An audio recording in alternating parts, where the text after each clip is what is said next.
Hello and welcome to the Cliff classes. हमारा आज का टॉपिक है पर्सनालिटी राइट्स के बारे में। तो अभी ये न्यूज़ में क्यों बना हुआ है, देखिए। Personality rights basically Aishwarya Rai Bachchan and Abhishek Bachchan Delhi high court पहुंचे। क्यों? क्योंकि इन्होंने ये बोला कि हमारी एआई जनरेटेड जो इमेजेस हैं वो सर्कुलेट हो रही हैं एंड इनका मिसयूज किया जा रहा है। This is what they said. ऐसा केस हम पहली बार नहीं देख रहे हैं। ऐसा केस हम अमिताभ बच्चन, अनिल कपूर और जैकी श्रॉफ इनके केसेस भी पहले देख चुके हैं। तो उससे पहले आपको ये जानना जरूरी है कि पर्सनालिटी राइट्स होते क्या हैं। देखो, पर्सनालिटी राइट्स बेसिकली पर्सनालिटी के रिवॉल्व या फिर उसके इर्द गिर्द घूमते हैं। जैसे अभी आप अमिताभ बच्चन जी को देखिए तो इनकी वॉइस एक डिस्टिंक्ट है। ठीक है, ये इसके नाम से जाने जाते हैं, समझिए आप। ये इनका एक टाइप का मार्क है। वहीं अनिल कपूर जी को देखेंगे तो इनका जो झक्कास है, झक्कास इज द वर्ड जो ये बोलते हैं, और ये इसके लिए जाने जाते हैं कि आप जैसे पर्टिकुलर वॉइस सुनेंगे तो आपको शायद अमिताभ बच्चन जी की अ, वो याद आएगी, और झक्कास यदि आप टाइटल सुनेंगे तो आपको अनिल कपूर जी की याद आएगी। ऐसे ही अलग-अलग पर्सनैलिटी ने अपना एक अलग-अलग ऑरा बनाया हुआ है मार्केट में, जिसको वो बनाने में उनको बहुत मेहनत लगी, आप ये समझिए। कोई उसको ऐसे ही यूज़ कर ले, उनकी वर्षों की या फिर उनकी इयर्स की जो मेहनत है वो कोई ऐसे ही यूज़ कर ले तो उनको रेवेन्यू नहीं मिल पाएगा। और ये जो है वो मिसयूज़ भी है ऑब्वियसली। किस उनकी पीआर होती है, इतनी टीम होती है जिसके लिए वो इतना खर्चा करते हैं और उनको कुछ भी नहीं मिल पाता है, क्योंकि एक कंपनी या फिर कोई फर्म या फिर कुछ और इसका इल्लीगली यूज़ कर लेता है, ठीक है? एआई मॉर्फ पेमेंट यूज़ कर रहे हैं। तो और ये एक टाइप का मिसलीड भी है, आप ये समझिए। क्यों है मिसलीड? देखिए, जैसे एक प्रोडक्ट है, एक प्रोडक्ट को एआई इमेजेस से कुछ ऐसा बनाया जाए कि वो शाहरुख खान ने प्रमोट किया है, बट असल में तो शाहरुख खान ने उसको प्रमोट नहीं किया है। तो ये कंज्यूमर राइट्स का भी वॉयलेशन हुआ ना, कि उनको मिसलीड किया जा रहा है। So this is what personality rights is and how it is misusing. इसका मिसयूज जो ट्रेंड है वो बढ़ते जा रहा है। अब पर्सनैलिटी राइट्स बेसिकली क्या-क्या हो सकते हैं, देख लेते हैं हम। किसी का नेम, जैसे मोदी जी का नेम एक पर्सनालिटी राइट में आ सकता है। फिर किसी की इमेज, किसी की लाइकलीनेस, किसी का सिग्नेचर, किसी की वॉइस, ये सब पर्सनालिटी राइट्स में आ सकते हैं। अब देखो, जो पर्सनालिटी राइट्स है बेसिकली अंडर आर्टिकल 21 में इसको right to privacy and dignity के तहत प्रोटेक्ट किया गया है। वहीं कॉपीराइट एक्ट 1957 के अंदर जो परफॉर्मर्स राइट है, परफॉर्मर्स राइट को प्रोटेक्ट किया गया है under section 38A and 38B के तहत।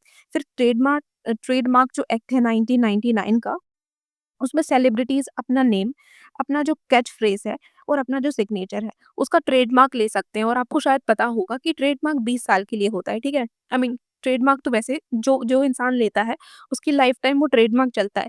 बट कोई यदि इंसान डेड हो गया है तो उसके 20 साल के बाद उस ट्रेडमार्क को यूज किया जा सकता है, वो भी जब आप परमिशन ले ले तब, ठीक है। फिर common law tort of passing of ये बोलता है कि फॉल्स एंडोर्समेंट और मिसयूज ऑफ द गुडविल से बचना चाहिए, या फिर ये प्रोटेक्ट करता है इन सब चीज़ों से, ठीक है, फॉल्स एंडोर्समेंट से and misuse of the goodwill से। वही मैंने आपको बताया, ये जो सारे लॉज हैं कि ट्रेडमार्क एक्ट का सेक्शन 14 जो है वो, हाँ, ट्रेडमार्क को यूज करने की इजाजत देता है। बट जब कोई इंसान मर गया है और उसके 20 साल के बाद ये आप यूज कर सकते हैं। फिर दूसरा ये कि कंज्यूमर प्रोटेक्शन के एक्ट के अंदर आप कंज्यूमर्स को मिसलीड नहीं कर सकते हैं फॉल्स एंडोर्समेंट करके। फिर डेफेमेशन, ये एक टाइप का डेफेमेशन भी हो जाता है। तो कुछ टाइम पहले सुप्रीम कोर्ट ने आर्टिकल 21, अंडर आर्टिकल 21 ये रेप्यूटेशन को प्रिवेंट किया है, ठीक है। तो ये इसका एक रिpercussion हो सकता है कि यदि आप किसी की रेप्यूटेशन को डैमेज करते हैं तो उसको डेफेमेशन की तरह देखा जाएगा। फिर एक और एक्ट है जो कि है आईटी एक्ट सेक्शन 66E, जो कि प्राइवेसी वायलेशन के लिए बनाया गया है, ठीक है। मतलब इसके अंदर प्राइवेसी वायलेशन आता है। फिर कुछ जुडिशियल एवोल्यूशंस भी हैं, जैसे कि डिफरेंट हाई कोर्ट और सुप्रीम कोर्ट ने अलग-अलग जजमेंट्स में अलग-अलग चीज़ें कही हैं। जैसे R Rajagopal versus state of Tamil Nadu 1994 में ये बोला गया कि ये जो कंट्रोल है, किसी इंसान की आइडेंटिटी है, वो इंसान अपनी आइडेंटिटी के ऊपर कंट्रोल रख सकता है अंडर आर्टिकल 21। फिर रजनीकांत केस में मद्रास हाई कोर्ट ने बोला कि यदि कोई फिल्म का अनऑथराइज्ड, उसमें जो इमेजेस हैं किसी फिल्म में अनऑथराइज्ड तरीके से यदि आप उस फ़िल्म का या फिर उसमें मौजूदा इमेजेस का यूज़ करते हैं, तो उसको नहीं करना है, उसको रिस्ट्रेन कर दिया, मतलब उसको रोक दिया है, ठीक है? फिर Anil Kapoor versus various entities Delhi high court 2023 में इसमें इन्होंने ये बोला, दिल्ली हाई कोर्ट ने ये बोला कि जो वॉइस है या फिर कैच फ्रेज़ है या फिर जो पर्सोना है, पर्सोना में क्या आ सकता है? अम, पर्सोना में मतलब आप समझिए कि किसी भी इंसान का एक अलग ऑरा होता है, वो अलग डिस्टिंक्ट कैरेक्टरिस्टिक्स से जाना जाता है। तो उन सब कैरेक्टरिस्टिक्स को उन सब कैरेक्टरिस्टिक्स को प्रोटेक्ट करने की बात इसमें की गई है। फिर Jackie Shroff case Delhi high Court 2024 में जो ई-कॉमर्स है अभी जो बढ़ रहा है मतलब जो डिजिटली बेचने का काम होता है, उसमें ये मॉर्फ्ड इमेजेस या फिर इल्लीगली इन सब चीज़ों का यूज़ नहीं होगा। मतलब क्या नहीं होगा कि इमेजेस का यूज़ नहीं होगा कि इन्होंने एंडोर्स किया है या फिर कुछ और भी चीज़ें, ठीक है? फिर Arijit Singh versus Codible Ventures Bombay High Court 2024 में ये बोला कि वॉइस क्लोनिंग नहीं होगी, ठीक है?